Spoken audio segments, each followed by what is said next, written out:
person is different, so the most revolutionary thing to one person wouldn't be to another.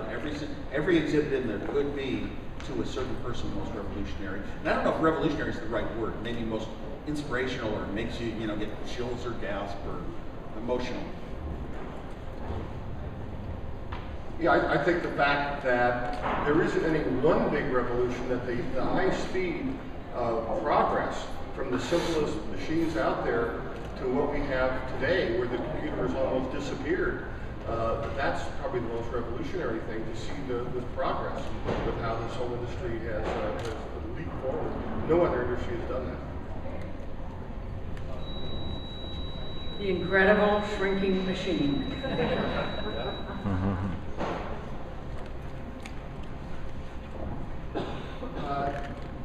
The thing that struck me the most was the way computers were actually used in order to prepare the exhibit.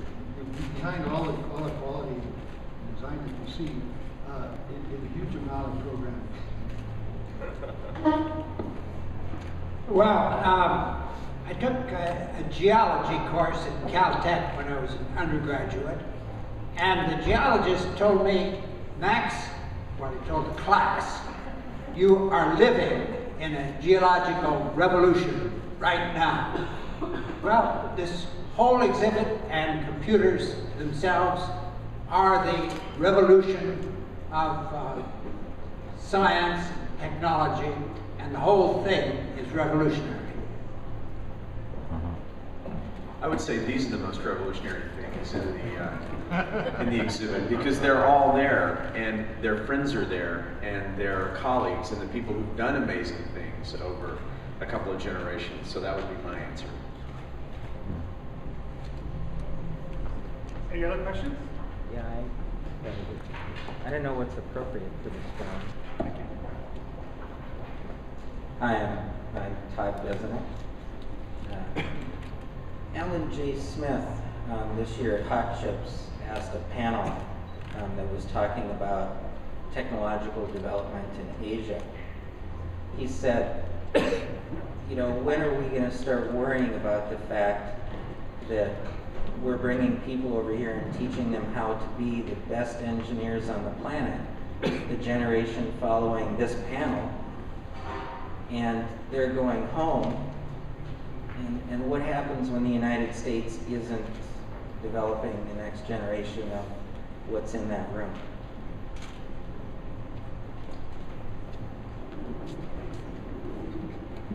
What's the time of that one?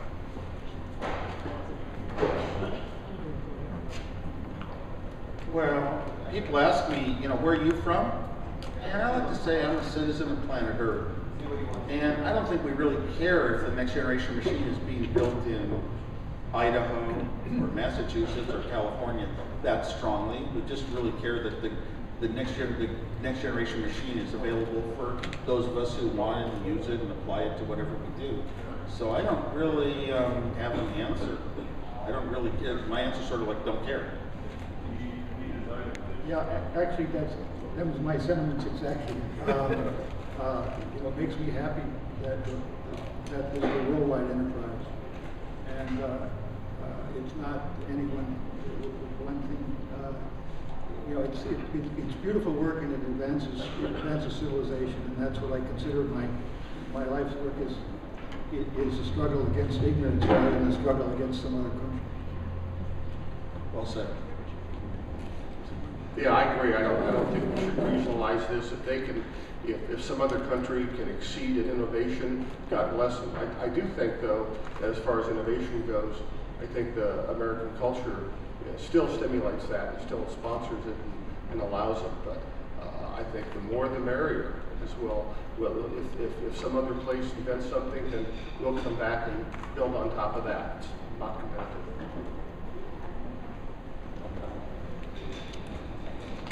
I gave a lecture on October 15th to the undergraduates at Nanjing University, and they came prepared with questions, and I must say that the very first question was very interesting.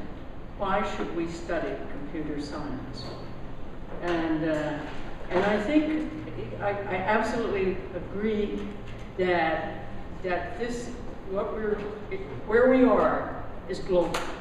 There is not any way that we can prevent, nor should we prevent, solving the global problems of communication between societies and all the other problems that we have with planet Earth. So I was very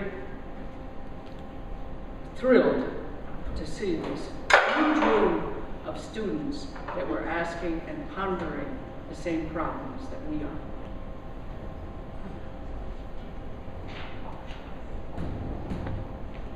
35 years ago, Gordon Bell started the Computer Museum in Boston because there were a lot of computer companies there. 15 years ago, we moved it to Silicon Valley because this is now the center of the world for computers. Gordon Bell told me a while back that maybe in 15 years we'll move it to Shanghai. And follow the innovators. Well, thank you for the positive.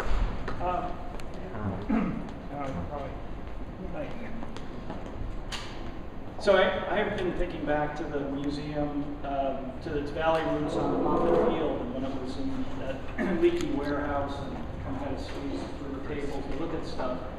And I'm just curious, particularly to hear from you who've been involved with the museum for a while, just your general impressions after having maybe more than once walked through that exhibit there today, about what you're thinking about it now.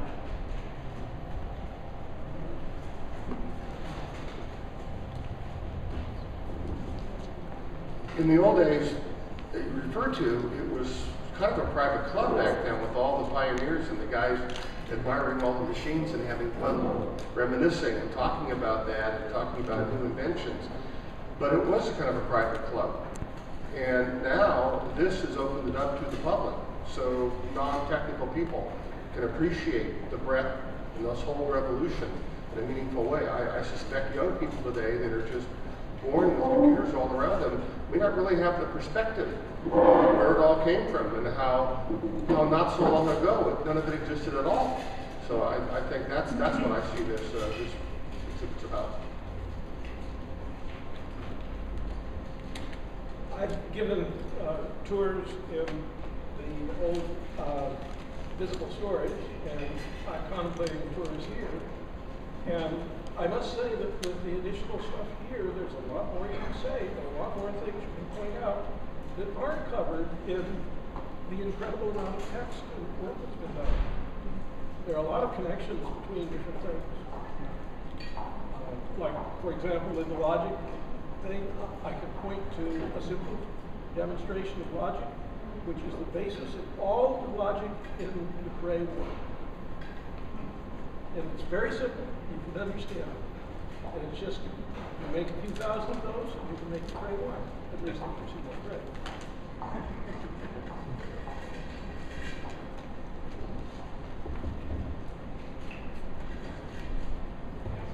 Well, let's see, I have a question for the people who are in charge of the exhibits here. I did not see an Apple II. Now, I'm sure you have an Apple II somewhere, but I missed seeing it. Well, there are almost 1,000 artifacts there. It's easy to miss one. But in fact, the Apple II is one of the 2 icon personal computers in the personal computer alcove. We have dueling icons, Max. We have the Apple II on the left and the IBM PC on the right, and they're still fighting it out. How are they dressed? Speaking of dueling icons, I was hoping to see Steve and Al playing Pong in Space War. I forgot what the question was. He beat me, I don't want to play. Boss beats everybody. Well, when I played the one time Ralph Baer, the inventor of television games, he really invented Pong. He won the patent wars against Atari and whatnot. And so I played him, and he's rather old. And we're in Sun Valley, and it was his machine. He knew how to put the little upwards and downwards spins on things. Very complicated Pong game. So I'd say, "Hey, what's that over there?" And when he looked, I'd serve it. I'd beat him. I was just beaten by one of our guests. Well, what do you think of the exhibit, Steve? What do I think of the exhibit? I think it was well said that basically it's brought it to the, like as Al said, was saying, it's brought it to the masses. It's like a real, I've been associated with a number of other museums and the steps you have to take to make something presentable and understandable. It used to be you could come in this building and see an awful lot of incredible equipment. If you knew what it was and where you'd come from, you'd already sort of studied the history in books on your own. Yeah. This exhibit points it out, and you know, I'm glad it's probably just a start, and we'll undergo modifications and additions and changes throughout the years. But it's very worthy because it has that whole. It looks like a museum as you walk through it, rather than it looks like a room full of stuff. Yeah. Yeah, I guess I'm a museum junkie.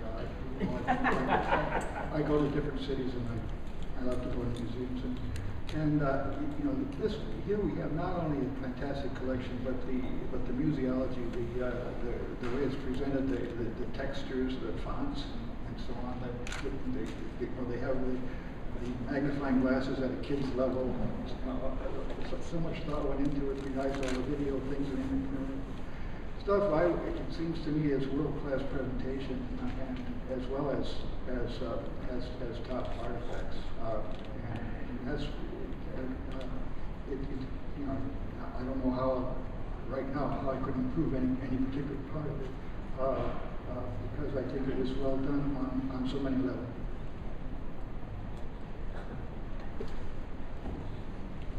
Good. I just came back from the Consumer Electronics Show, and it feels like we're in the middle of another revolution with touch computing and surface computing and Microsoft Connect, the cameras that are doing new kinds of interfaces. Are we going to see an exhibit on that kind of stuff in 10 years? Is it going to take 10 years for that kind of revolution to show up in the museum? And are you sticking to that policy of only things that are 10 years old are allowed in the museum? That's an interesting question. For those of you who don't know, and Robert, you're in the know, the museum has generally observed a 10-year policy. We've tried to wait a decade before we really start to make some calls on what's of value to be in the museum. We're now at the end of a momentous decade, and we're starting to study this period from 2000 to 2009, or 01 to 10. The company most of us were talking about 10 years ago was AOL Time Warner. And it's interesting to know 10 years later, maybe we wouldn't put that in the same place in history we might have in 2001. So that's why we tend to observe the 10-year rule. Certainly, the explosion and ubiquity of the internet in the last decade and the explosion of mobility are going to be two of the big stories that we're going to be talking about. And I agree on your point about we're at an inflection point with tablets and touchscreens and incredibly intelligent devices. We'll start to collect those items now. We want them in the collection. There are a lot of things that are similar to that if you look in PCs and mobile, for example, that we wouldn't talk about now as historic, but they're certainly features of a moment in time. And we are doing that. But whether or not I think we're prepared to say, this is the historic moment when something really changed, I think we're probably not there yet. It's always very difficult when you're in the moment to know what's going to be important and significant. And even the Nobel Prize Committee has occasionally made mistakes of awarding prizes too soon. So we don't want to make that same mistake. On the other hand, there are clearly things that we know will be significant. We already have iPads in the collection, but you have to wait for some time to know what's really important.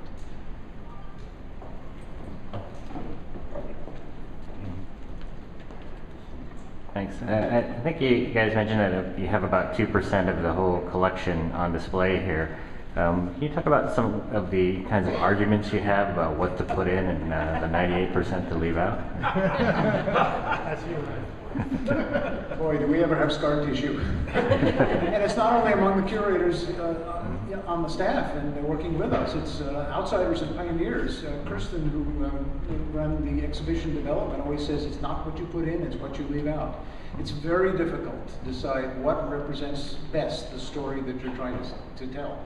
And the good news is we have 90% of the collection stored safely in a warehouse in Milpitas, and we can use it for updates to this exhibit, for other exhibits, temporary exhibits, traveling exhibits. There are plenty of stories left to tell with the artifacts that aren't on exhibit. Susan. I have one. Oh, sorry.